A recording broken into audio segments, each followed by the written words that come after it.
আমরা আসছি করিম ভবনের দ্বিতীয় তলা, যেটা হলো বায়োকেমিস্ট্রি এবং কেমিস্ট্রি।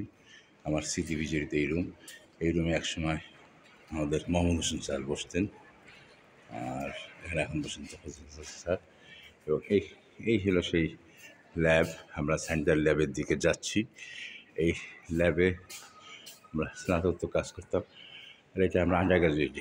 এই যে ল্যাব দেখছি আমাদের বায়োকেমিস্ট্রি, বাংলাদেশ কৃষি বিশ্ববিদ্যালয় ময়মনসিংহের বায়োকেমিস্ট্রি ল্যাবে আন্ডার গ্রাজুয়েট ল্যাব।